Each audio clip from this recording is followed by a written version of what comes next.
Сәлем достар, сіздерді каналымда көргеніме өте қуаныштымын. Бүгін мен кәдеден роллы жасаймын, немесе кабачковые роллы.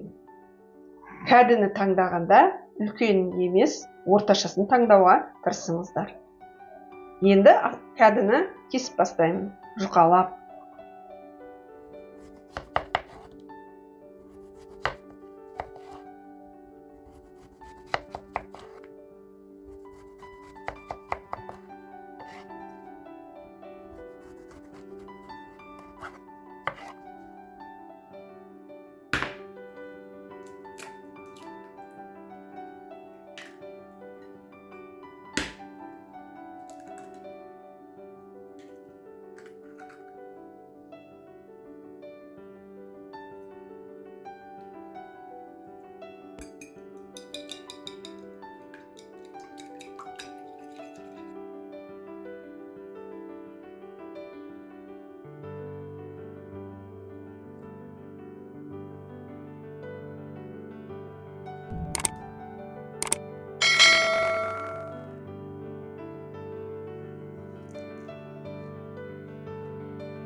Кәді духовкада пісіп жатыр.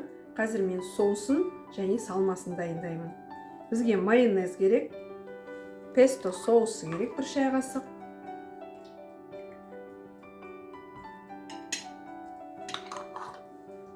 Бір сарымсақ керек.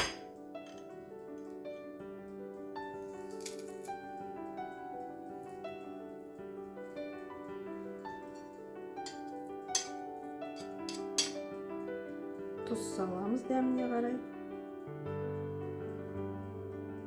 Сосын қара бұрыш саламыз.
Достар, міне роллы да дайын болды. Қонақ келгенде пісірсеңіз, дастарханыңыздың сәні болады. Менің каналыма тіркеліп, лайк басуды да ұмытпаңыздар. Ас болсын. Келесі видеода кездескенше, қош сау болыңдар.